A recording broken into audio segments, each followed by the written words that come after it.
Good afternoon.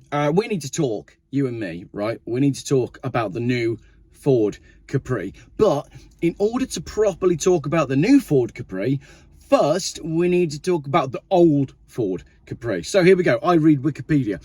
The Ford Capri is a fastback coupe built by Ford of Europe, designed by Philip T. Clark, who was also involved in the design of the Ford Mustang. It used the mechanical components of the Mark II Cortina and was intended as the European equivalent of the Ford Mustang. The Capri went on to be highly successful for Ford and successful sex as well, but that comes into it, selling nearly 1.9 million units in its lifetime. A wide variety of engines were used in the car throughout its production lifespan, which included the legendary Essex and Cologne V6 engines, as well as the Kent Straight 4 and the Taunus V4 engines in the lower specification models.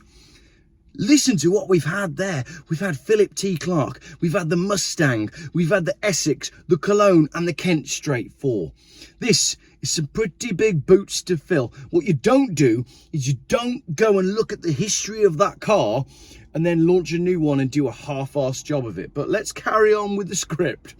Launched in 1969, the Capri had some now legendary advertising behind it, many of which would be deemed sexist and just not allowed today, like this one about not letting your girlfriend drive it.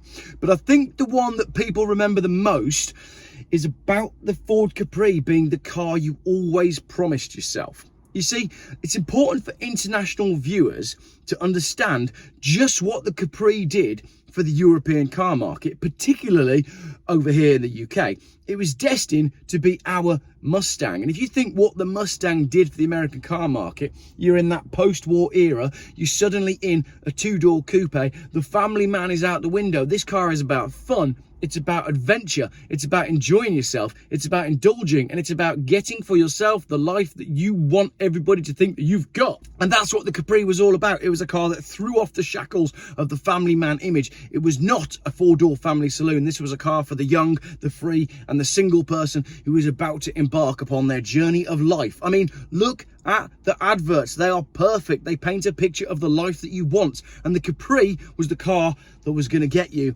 that life. So we've got a car that is kicking back against the conventions, inspiring people to get out and enjoy freedom with a sporty coupe. Even if you're actually a family man with wife and kids, at least you've got the car that you've always wanted. At least you're projecting that image of, hey, I might still have the kids, I might have the house, I might have the wife, but I'm still fun. And my car says that I'm still fun and I'm still up for adventure. So let's enter the new 2024 Ford Capri. Right, I'll read you the spiel. The 2024 Ford Capri is a unique and exciting sports coupe with a 2-litre turbocharged petrol engine and a manual gear. Hang on a minute. No, sorry.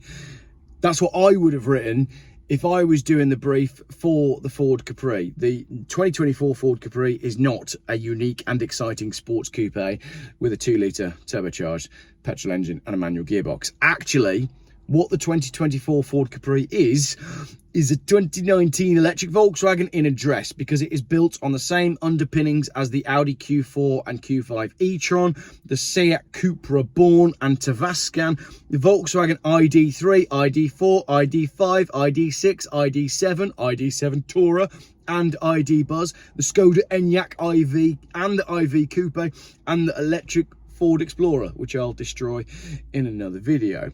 So it's based on an electrical SUV, despite the fact that the original coupe was for bare-chested men who wanted to have an affair, or at least make it look like they were still cool.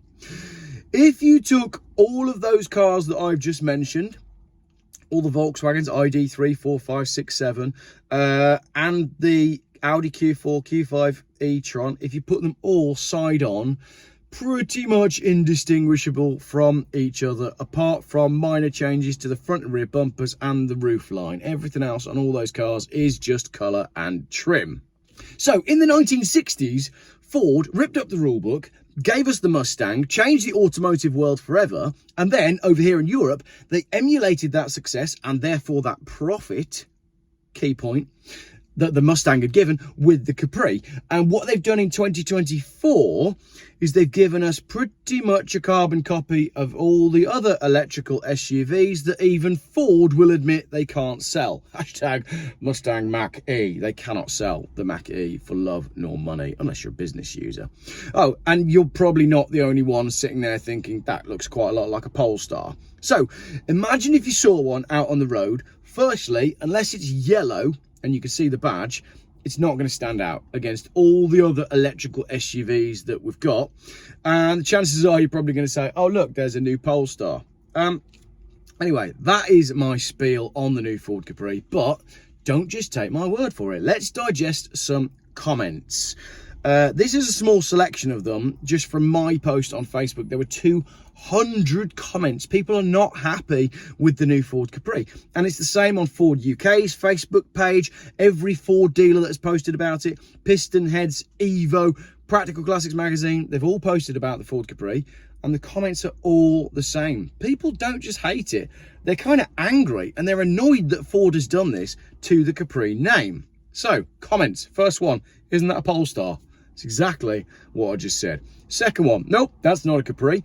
Looks like a Volvo SUV with a Capri badge on it. What on earth is going on in the motoring industry? It seems they've given up the fight and have accepted that they are facing the end. I'll talk a little bit more about that in a moment. Comment number 3. Makes you wonder when they're going to start designing cars again instead of SUVs. We all know the 2030 agenda requires lighter vehicles. These SUVs are set up for the future scrappage schemes. Wow. Holding nothing back there, basically saying this brand new Ford Capri is scrap right from the get-go. Another comment, Ford are probably being clever by doing it this way. Think in the last 24 hours how much coverage it's had on social media and TV. Even made it to TV this morning. If you can actually stomach the BBC. Well, I can't stomach the BBC. But the point is, it is good marketing for Ford, but I don't think it's good marketing because although lots of people are taking to social media to say they don't like it, I'm not sure those people are queuing up at the dealerships to order one. Another comment, just another SUV that's going to attract the same criticism as the Mustang Mach-E. When will they learn? Absolutely right. They have not learnt the lessons of the Mustang Mach-E, which is they cannot sell them to private users. Another comment. I owned a 1973 Capri that had style, good looks and was sleek. This thing here is no Capri. It's an insult to the name. Couldn't agree more. Another one. Could be anything. You could tell a real Capri just by looking at it. These days, all cars look the same. And if it wasn't for their brand badges, you wouldn't know what it was. Great comment. Can't disagree with that. Another one.